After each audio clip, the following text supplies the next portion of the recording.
యేసుక్రీస్తు నామములో ప్రార్థిస్తున్నాం. ఆమేన్. చేశాడు, చూపించాడు కూడా. అబ్రహాము దేవుని నమ్మెను. ఇక్కడ ఏముందంటే దేవుని నమ్మడం అనేదే మన నీతి. నీతి అంటే పాపమును లేని జీవితం. పాపము లేని జీవితమే నీతి జీవితం. పాపము లేకుండా ఉండడమే నీతిమంతుడు. పాపమును అసహించుకున్నవాడే నీతిమంతుడు.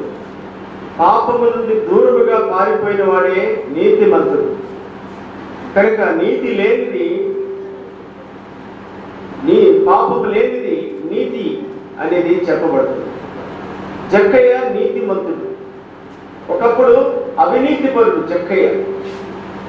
అక్రమార్జన చేత నింపబడినవాడు. దుర్లాభాన్ని ప్రేమించేవాడు. సామాన్యంగా తనకు రావాల్సిన దానికంటే అత్యధికముగా ప్రయాసతో దాన్ని రాబట్టుకునేవాడు అవినీతి పరుడు జక్కయ్య. అయితే ప్రభు ఆయన కనికరించాడు. ఆయన ఇంటిలోనికి వెళ్ళాడు, ఆయన హృదయంలోనికి వెళ్ళాడు. ఆ కారణాన్ని బట్టి జక్కయ్య నీతిమంతుడిగా తీర్చిపడ్డాడు. అది జక్కయ్యకి ఎవరు చెప్పలేదు. జక్కయ్యకు నీతిని గురించి ఎవరు చెప్పలేదు. తను చదువుకున్న ఆర్థిక శాస్త్రంలో, ప్రభుత్వ ధర్మ విధులలో నీతి అనేది లేనే లేదు. అవినీతే ఎక్కువగా ఉండేది. తనకు ధర్మము, దయ, దాక్షిణ్యము, కరుణ కటాక్షములు, జాలి ఇలాంటి పదాలకు జక్కయ్య హృదయంలో లేవు.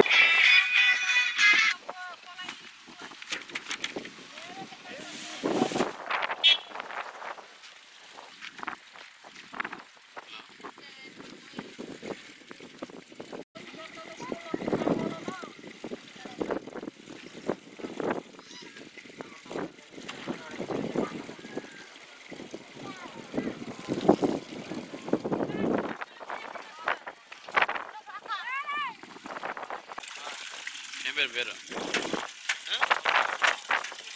ఎన్నెళ్ళు ఉన్నాయి ఏడా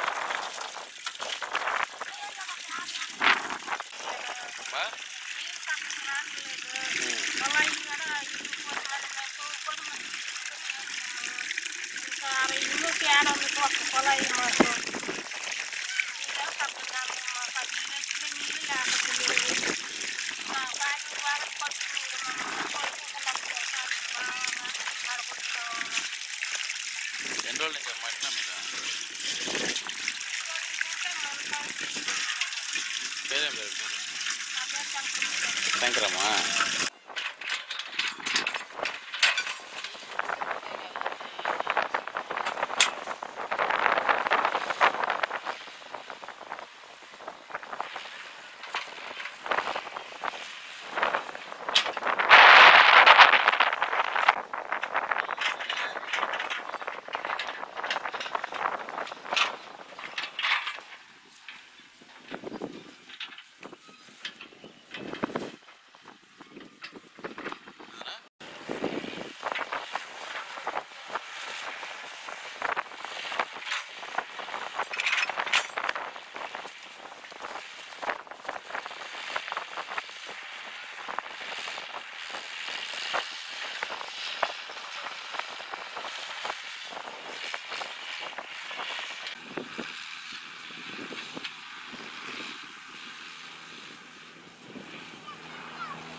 ఇంగ్లీష్ కూడా బాగా నేర్పమని, అట్లనే ఇంకా వాళ్ళు నేర్చుకునే సబ్జెక్ట్స్ అన్నీ కూడా నేర్పమని, హిందీ కూడా అట్లా నేర్పమని చెప్తాం. వాళ్ళతో పాటు వాళ్ళకంటే గొప్పగా మీరు చదువుకోండి. అట్లనే వాళ్ళతో వాళ్ళు కూడా కాన్వెంట్ స్కూల్కి వెళ్ళే వాళ్ళు నీట్గా వెళ్తారు కదా, లేకుంటే వాళ్ళు ఊరుకోరు. ఆ విధంగా మీరు కూడా చాలా చక్కగా మంచిగా కలదూకొని, మీరు అలా లేకపోయినా ఇప్పుడు 4th క్లాస్ 5th క్లాస్ పిల్లలు ఉన్నారు కదా, మీరు ఈ చిన్న పిల్లలకి నేర్పచ్చు. చక్కగా ఎలా రావాలి రోజు స్కూల్కి, ఎలా నీట్గా రావాలి, మంచి బట్టలు వేసుకుని, ఉతికిన బట్టలు వేసుకుని సాయంకాలం వెళ్ళి చక్కగా ఉతుక్కుని మంచిగా వేసుకుని మంచిగా తలదూకుని నీట్గా వచ్చి, ఎందుకంటే అలా ఉన్నప్పుడు ఏమవుతుందంటే చదువు మీద శ్రద్ధ పెట్టగలరు. లేదు అంటే జుట్టు అట్లా ఇబ్బందిగా పెడుతూ ఉంటే సరిగా చదవలేము, అంతే తేడా, ఇంకేమీ కాదు. సో అలా మీరు కాస్త 4th క్లాస్ 5th క్లాస్ పిల్లలు ఈ చిన్న పిల్లలకి నేర్పండి. రోజు వస్తుంటారు కదా మీతో పాటే, ఇలా రావాలి అలా రావాలి అని నేర్పుతూ ఉంటే వాళ్ళు కూడా నేర్చుకుంటారు. అలా ఉన్నప్పుడు మంచిగా చదవచ్చు. వాళ్ళకి చక్కగా తలదూకుని మంచి ఉన్న బట్టలే ఉతికిని వేసుకుని నీట్గా వచ్చేటట్టు, అలాగే మధ్యాహ్నం వెళ్ళి పెట్టే భోజనం కూడా నెమ్మదిగా నీట్గా తినండి. ఆ అవకాశం అందరికీ అటు బయట ఉన్న వాళ్ళకి రాదు. సో మీరు అలా ఏమీ అనుకోకుండా బాగా చదువుకోవాలని మీ అందరికీ మా ఆశీస్సులు ఎప్పుడూ ఉంటాయి. మళ్ళీ కూడా స్కూల్కి వస్తాం, మిమ్మల్ని మీరు ఇంకా ముందుకు వెళ్తున్నప్పుడు మేము వచ్చి చూస్తాము. ఆ విధంగా ఈ అవకాశాన్ని ఇచ్చినటువంటి పెద్దలందరికీ నా కృతజ్ఞతలు తెలియజేసుకుంటూ న్యాయ సేవాధికారి సంస్థ ఆధ్వర్యంలో ఈ న్యాయ విజ్ఞాన సదస్సు అనబడే కార్యక్రమంలో భాగంగా విధానం నుంచి అవగాహన కలిగిన వాళ్ళు పురపాలక శాఖ కమిషనర్ గారైన ప్రతాప్ కుమార్ గారు సభను ఉద్దేశించి మాట్లాడుతూ కూర్చున్నాం. ఇప్పుడు మనకి ప్రజలందరికీ నమస్కారం. అదేవిధంగా చిన్నారులకు మన ఆశీస్సులు. ముఖ్యంగా పిల్లలకి పురపాలక పాఠశాల ప్రధాన ఉపాధ్యాయులందరికీ మీటింగ్ పెట్టడం జరిగింది. ఆ మీటింగ్లో తీసుకున్నటువంటి ప్రధానమైనటువంటి నిర్ణయాలు ఏంటంటే, పురపాలక సంఘ పాఠశాలలో ముందు ఫస్ట్ 15 డేస్లో ఉన్నటువంటి అన్ని స్కూల్స్లో కూడా, ఎస్పెషల్లీ హై స్కూల్స్ యూపీ స్కూల్స్లో కొంచెం పెద్ద పిల్లలు ఉంటారు కాబట్టి వాళ్ళకి వార్ బేసిస్లో మొదటి 15 రోజుల్లోనే టాయిలెట్స్ నీట్గా ఏదైనా రిపేర్ ఉంటే రిపేర్ చేయించి, లేదా ఏదన్నా టాయిలెట్స్ ఇంకా రిక్వైర్మెంట్ అదనంగా ఉంటే వాటిని కట్టించి టాయిలెట్స్, డ్రింకింగ్ వాటర్ ఫస్ట్ మొదటి 15 రోజులు లేదా నెల రోజుల్లో వాటిని కంప్లీట్ చేసుకోవాలని చెప్పి నిర్ణయం తీసుకోవడం జరిగింది.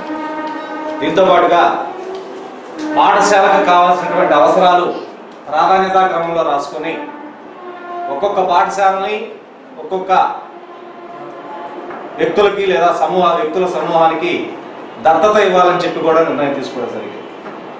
ఫర్ ఎగ్జాంపుల్, టౌన్లో 3 హై స్కూల్స్ ఉన్నాయి.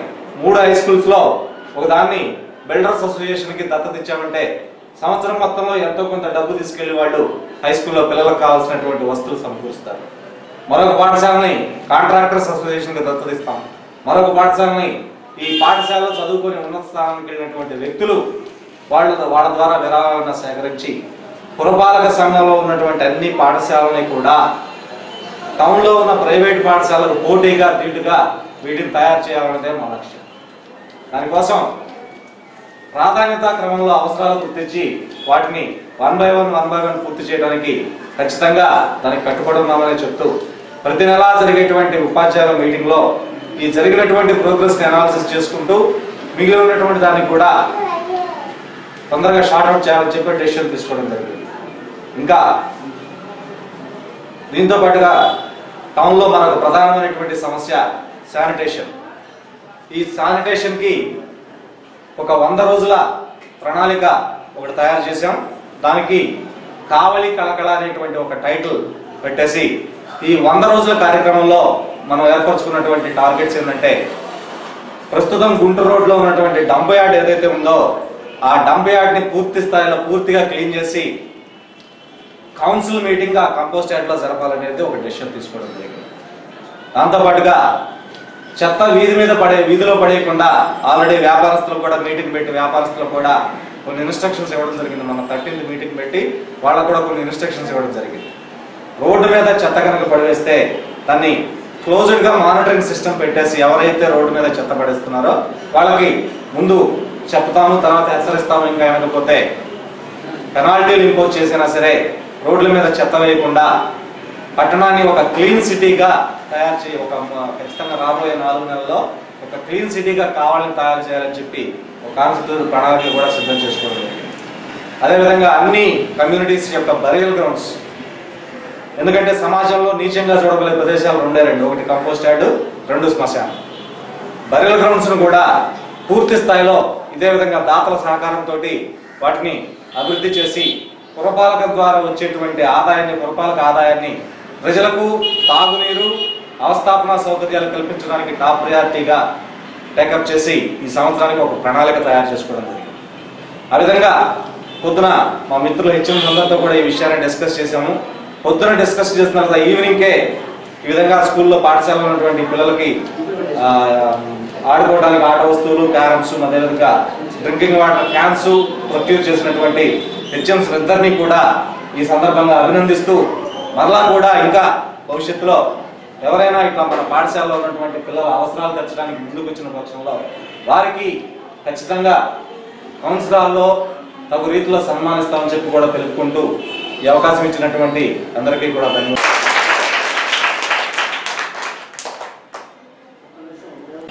ఆశీస్సులు. ఈరోజు పాదుర్తి నాగరాజు గారు మనకి దాతగా ఈ వస్తువులన్నీ అందించడానికి ముందుకు వచ్చారు. పొద్దునే మాకు జరిగిన కమిషనర్ గారితో జరిగిన మీటింగ్లో కమిషనర్ గారు ఈ విషయం గురించే చర్చించారు. ప్రభుత్వ పాఠశాలను బలోపేతం చేయడానికి ఎక్కువ పేద విద్యార్థులు ఉంటారు కాబట్టి వాళ్ళందరి కోసం ఏదన్నా దాతల సహకారం అందించాలి అనే దాని గురించి చర్చించడం జరిగింది. అదేవిధంగా లోకదాల సభ్యులు మాల్కొండారెడ్డి గారి ఆధ్వర్యంలో నాగరాజు గారు మనకి ఇలా వస్తువులు ఇవ్వడానికి ముందుకు వచ్చారు. వారికి ధన్యవాదాలు. అలాగే సభకు ఇచ్చేసిన ప్రిన్సిపల్ సివిల్ జడ్జి ఈ ప్రసూన గారికి, అట్లాగే భాన్ ప్రతాప్ సార్ గారికి ధన్యవాదాలు. పిల్లలందరూ రోజు తప్పకుండా స్కూల్కి రావాలి, అలాగే బాగా చదువుకోవాలి. మేము ప్రభుత్వ పాఠశాలలో చదువుకున్నాము, మేము కాన్వెంట్కి వెళ్ళట్లేదు అని బాధపడాల్సిన అవసరం లేదు. అక్కడ చెప్పినట్లే ఇక్కడ కూడా అన్ని పాఠాలు చెప్తారు. చదువుకునే పిల్లలు, బాగా చదివే పిల్లలు ఎక్కడైనా బాగా చదువుతారు. బాగా చదువుకోవాలి. ముందు పిల్లలు మేము బాగా చదువుకోవాలి, రోజు స్కూల్కి రావాలి అని అనుకొని ముందు బాగా చదువుకోవాలి. అప్పుడు మీకు కూడా అన్నీ బాగా అర్థమవుతాయి. అలాగే మీ చుట్టుపక్కల ఎవరైనా పిల్లలు బడికి పోకుండా అంగళ్ళల్లో పనికి పోవడం కానీ, స్కూల్కి రాకుండా మానేయడం కానీ అలా ఉంటే మీరు వాళ్ళకి చెప్పాలి. స్కూల్కి వచ్చే పిల్లలు వాళ్ళకి చెప్పాలన్నమాట, మనం చదువుకోవాలి, మనం మంచి పిల్లలుగా తయారవ్వాలి, అట్లా పనిలోకి వెళ్ళకూడదు. అట్లాగే ఎవరైనా చదువుకొని తల్లిదండ్రులు ఉంటారు, వాళ్ళకు కూడా కొంతమందికి తెలియదు, చదువుకొని తల్లిదండ్రులకి చాలామందికి, వాళ్ళకు కూడా చెప్పాలి, పిల్లల్ని స్కూల్కి పంపించాలి, పిల్లల్ని బాగా చదువుకోవాలి. మీకు 8వ క్లాస్ వరకు ఫ్రీ ఎడ్యుకేషన్ ఉంటుంది, ఉచితంగా చదువు చెప్తారు. అట్లాగే మీకు స్కూల్లో పుస్తకాలు అలాగే యూనిఫామ్లు కూడా ఇస్తారు. కాబట్టి అందరూ బాగా చదువుకోవాలి. అలాగే స్కూల్కి వచ్చే పిల్లలందరూ శుభ్రంగా రావాలి, పొద్దునే స్నానం చేసి. స్కూల్ హేమలత మేడం గారికి, అందరికీ నమస్కారం. పిల్లలు 2 రోజులు స్కూల్కి వస్తున్నారు, 2 రోజులు ఆపేస్తున్నారు. ఇక్కడ కాకుండా రోజు రెగ్యులర్గా వచ్చి బాగా చదువుకోండి. గతంలో మాల్కొండారెడ్డి గారు మీకు ప్లేట్లు, గ్లాసులు ఇప్పించారు. అదేవిధంగా కొంచెం సంవత్సరం పుస్తకాలు ఇప్పించారు. నమస్కారం. ఈరోజు 1 గంటకి మాల్కొండారెడ్డి గారు వచ్చి మాకు స్కూల్ పిల్లలకి స్థానం ఇద్దరికి చెప్పుకున్నాము. అదేవిధంగానే నేను నాకు సహాయం చేస్తానని చెప్పాను. వెంటనే మేము దగ్గర నుండి ఈ వస్తువులు కూడా నువ్వే తీసి వాళ్ళని చెప్పుకోగానే నేను వెళ్ళి వెంటనే తీసిచ్చాను. ఇదే విధంగా మాధవ స్కూల్లో కూడా 10 సంవత్సరాలు చేశాను.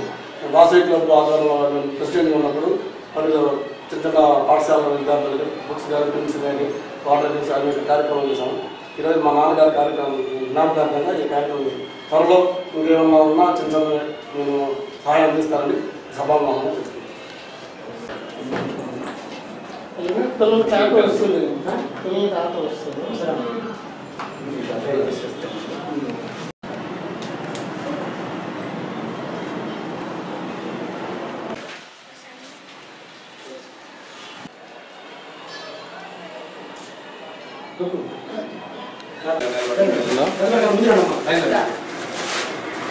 అవునండి, వాళ్ళు అక్కడే ఉన్నారు. బయట అంకుల్లో కూర్చోన్నాడు, బయట కూర్చోన్నాడు.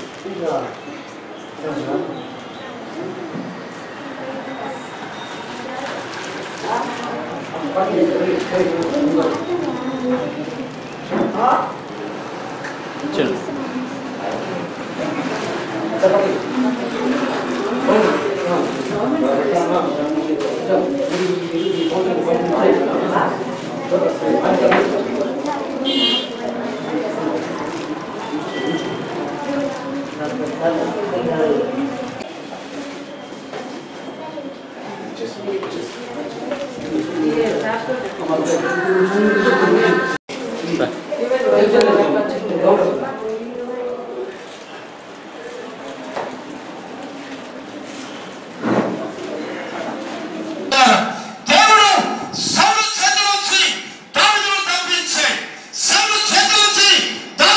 కొనసాగించబడుతున్నారు.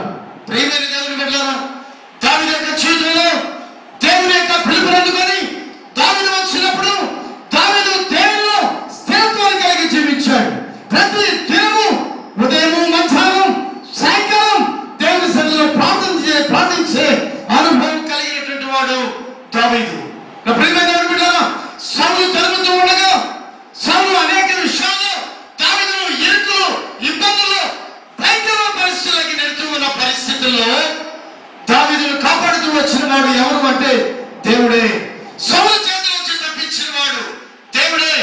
దావీదు దేవుని కొరకు తన జీవితంలో ఎంతగా దేవుని స్తుతించి కనపరచడో దేవుని వాక్యం మనకు తెలియజేస్తూ ఉంది. దావీదు యుద్ధ నైపుణ్యం లేకపోయినా గొలియాతును హతమార్చడానికి శక్తి కలిగినటువంటి గొలియాతు, యుద్ధ నైపుణ్యం కలిగిన గొలియాతు దేవుని యొక్క చేతిలో దావీదు చేత చంపబడినటువంటి వ్యక్తి. దేవుని చేతిలో దావీదు ఉన్నాడు. దావీదు యొక్క చేతిని యుద్ధం చేయడానికి నేపథ్యాన్ని కలుగు చేసిన వాడు దేవుడు. దావీదుకి ఆలోచనగా దేవుడు దావీదును స్థిరపరిచి బలపరిచి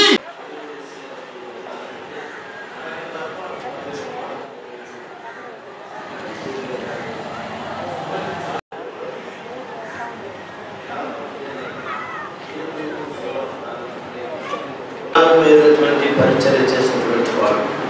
కాబట్టి దేవుడు ప్రతి మనుష్యుని కూడా ఒక ప్రత్యేకమైనటువంటి సంకల్పముతో సృజించినాడు. ఆ సంకల్పం ఏమిటో మనకు తెలియదు, కానీ దానికి జవాబు బైబిల్లో చక్కగా వ్రాయబడి ఉన్నది. కనుక ఆ వ్యక్తి ఆ రీతిగా దశలో ఉన్నటువంటి మాటలని చాలా శత్రువులు ప్రజలు ప్రకటిస్తున్నారు. యుద్ధ వీరులు నాకు ఆకలి వేస్తే ఆహారం అందించిన వారు తీసుకోవాలి. కాబట్టి అది కూడా చక్కగా ఉంటుంది. మరి మా సహోదరుడు దీని కృపాకరరావు గారి సత్యమణి ఆమె పర్వతానికి వెళ్ళిపోయింది. విరాళంలో లేనటువంటి పరిచర్య చేసి వాటితో సహకరించి మంచి ఉద్యమాన్ని అనేకులు అందించి మంచి సాక్ష్యాన్ని ఉపాధ్యాయునిగా ఆమె చేరినప్పటి నుండి కూడా పదవి విరమణ వరకు ఎన్నడూ కూడా అది కూడా 5 నిమిషాలే. కాబట్టి ఇలాంటివన్నీ చదివితే మన ఆత్మలు చాలా మెరుగుగా ఉంటుంది. పెద్ద ఎక్కువ రాయడం వస్తున్నా మేనేజర్ రాసిన బొమ్మ ఇది, కానీ ఇందులో వేసిన బొమ్మ మరి నెట్లో తీసి వేసినంత. ఈ అమ్మాయి పేరు Mary Sametha George. Mary Sametha George 25 సంవత్సరాల వయసు వెళ్ళినటువంటి యవనస్తురాలు, అందమైనటువంటిది, క్రైస్తవురాలు ప్రియుల. ఈమె ఈజిప్ట్లో నివసిస్తున్నప్పుడు గత మార్చి 28వ తారీఖున ఒక అనారోగ్యవంతురాలకు మందులు తీసుకెళ్తుంది కారులో. సరిగ్గా కారు మసీద్ దగ్గరికి వచ్చేటప్పటికీ అప్పటికే మసీదులో ప్రార్థనలు ముగించబడ్డాయి. మహమ్మదీలు బయటకు వచ్చారు. కారులో వెళ్ళారా లోన చిన్న బెదర్ ఉంటుంది, దానికి తగిలించిన ఒక చైన్. ఆ చైన్ ఉంది సిలువ. ఆ సిలువను చూసారంటే వాళ్ళు అంతే, ఆ దేశం నేరం ఏమీ లేదు, గురువు అయిపోయినారు. ఆ కాలు పైకి వెళ్ళి కాలంతో భద్రత చేసి ఆమె చుట్టుపట్టి లాగి ఎట్లా చూడండి చూడలేము విషయాన్ని పురుగు లాగేసినట్టుగా ఆమె ఆ రీతిగా చిత్రహింసలు చేయబడి మరణించి అనేకమైనటువంటి కత్తిపూడితో మరణించినట్టుగా ఇవన్నీ కూడా ఈ పత్రికలు వేస్తూ ఉంటాం. మీకు ఆధ్యాత్మికంగా మెరుగుకరంగా ఉంటుంది. కనుక తెప్పించుకోనండి, చదవండి, ప్రోత్సహించండి. మీ స్నేహితులకు ఇరుగు పొరుగు వారికి డొనేట్ చేయండి. పత్రికల ప్రియుల వారు మేలుకొంటారు. కనుక సత్యమానందపై ఈ పుస్తకం కూడా మనం దీన్ని రిజిస్టర్ చేయించాము. కనుక దయచేసి మీరు ఈ పత్రిక చదవండి. ఇదొక వాక్యము, ఎందుకు దేవుడు మానవుని సృజించి పిలుస్తున్నాడు? ఆయనకేం పని లేదా? సృష్టికర్త సృష్టి యావత్తును కూడా ప్రియులారా నోటి మాట చేత కలుగు చేసినాడు. ఈ మహా గొప్ప దేవుడు ప్రేమ గలవాడు, దయగలవాడు. ప్రియులారా ఒక బొమ్మలు చేసేటువంటి వాడు బొమ్మలు చేస్తున్నాడు. చేసి వాటిని కాల్చి అమ్ముతున్నాడు. ప్రజలు పొందుకున్నారు. ఒక దినమున అతడు తను అనుకున్నటువంటి రూపము రావాలని బొమ్మ చేస్తూ ఉంటే ఆ రూపం రాలేదట. ఎన్నిసార్లు ముద్ద చేసి దాన్ని మన్నా చేస్తున్నా రాలేదు. అది ఆ రూపం. వాడికి మహాపాపం వచ్చింది. కోపం వచ్చింది కదా, ఆ మట్టి ముద్దను అలాగే తీసి కొట్టేసినాడు. కానీ సృష్టికర్త అలాంటి వాడు కాడు. ఆయన స్వరూపం మనలో ఏర్పరచబడాలని తన కుమారుని మన కొరకు ఈ లోకానికి పంపించినాడు. ఆయన స్వరూపంలో ఏర్పరచబడకపోయినప్పటికీ ప్రేమిస్తున్నాడు ఆయన.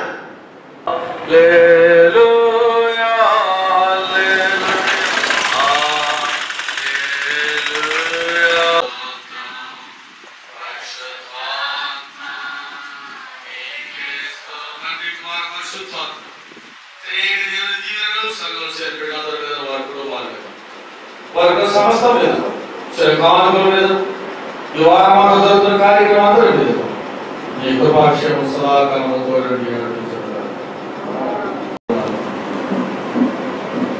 ఆదరణ వేయాలి మీరా మాట్లాడుతుంది కనుక అది కేసు సీడిఎల్ కాబట్టి ఈ యొక్క నెట్వర్క్ వారికి వందనాలు చెల్లిస్తున్నాం. వర్షం కొరకు ప్రార్థన పెడుతున్నాం. దేవుడి చిత్రైతే దేవుడు మంచి వర్షాన్ని ఇచ్చి రాష్ట్రాన్ని ప్రజలను దేవుడు దీవించలాగిన ఈ ప్రార్థన అనేక మంది క్రైస్తవులందరూ కూడా కావలి పట్టణం వాళ్ళందరూ కూడా వర్షం కొరకు ప్రార్థన చేయాల్సిందిగా షారోన్ బాప్టిస్ట్ సంఘం తరఫున ప్రకటన చేస్తున్నాం.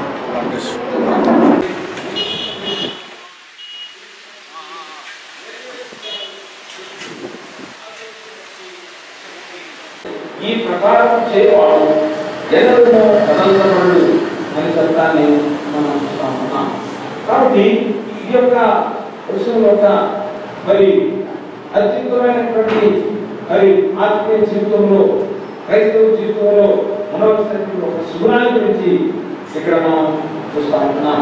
అదేంటంటే అతడు ప్రమాణం చేయగా నష్టము కలిగినను మాట తప్పకుండా ఉంటాడు అనే విషయాన్ని మనం ఇక్కడ చూస్తా ఉంటున్నాం. చూడండి, మనం చదువుకున్నటువంటి రెండు మరి వాక్య భాగాలు కూడా దీనికి సంబంధించినటువంటి ఉదాహరణలే మనము చూస్తా ఉంటున్నాం.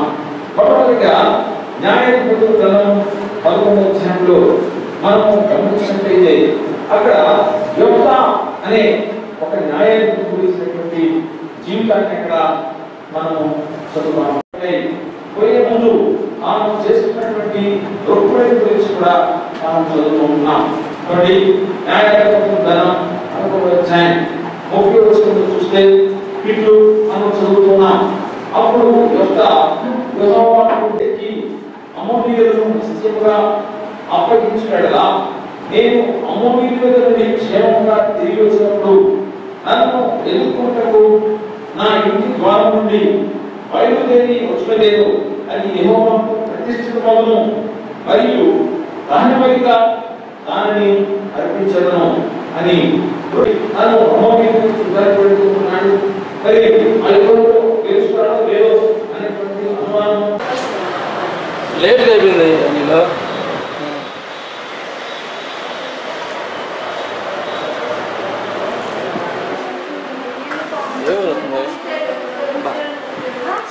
సరాయిపాలెం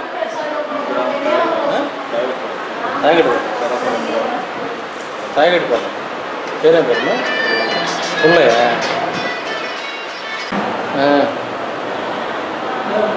ఏం లేదు.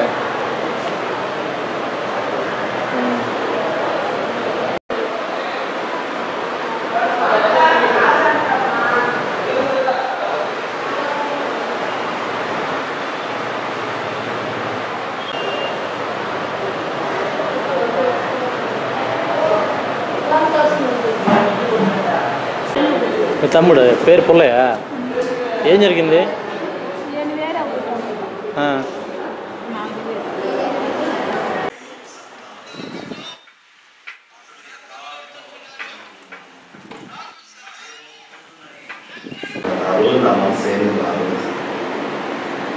మదర్ తెరెసాకి ఇచ్చారు, అది ఖచ్చితంగా ఇవ్వాలి. మదర్ తెరెసా ముందు టెండర్గా దేనికి పనికి వస్తారు? నో డౌట్ కోట్లు సంపాదించండి. ఎవరికి? ఎందుకోసం? ఇదేనా భారతదేశం? యోబును గురించి దేవుడిస్తున్న సాక్ష్యము, భూమి మీద అతని వంటి వాడెవడును లేడు. సాతాను అంటున్నాడు వెంటనే, నాకు చాలా ఇష్టం. అది యోబు ఓరకయే దేవుని యందు భయభక్తులు గలవాడ ఆయన. ఓరకే అన్నమాట. ఆలోచన ఏంటంటే, ఓరకే నీ యందు భయభక్తులు కలిగి ఏం లేదు. ఆయన నీతో చాలా బెనిఫిట్స్, చాలా బ్లెస్సింగ్స్, చాలా grace, protection, what not everything. యోబు కలిగిన సంస్థాన్ని చుట్టూ కంచె తీసావు. ఆ కంచె తీస్తే యోబుకి నీకున్న సంబంధం ఏమిటో నేను తెలియజేస్తాను. యోబు నెగ్గాడు, సాతాను పూర్తిగా ఓడిపోయాడు. నీ గూర్చి, నిన్ను గూర్చి, నన్ను గూర్చి దేవుడు సాక్ష్యాన్ని సిద్ధం చేస్తున్నారు. నీవు తాళ వృక్షమంతా తిన్నని దానం యేసు ప్రభువు మధ్యాకాశానికి రాబోతున్న గడియల్లో రోజు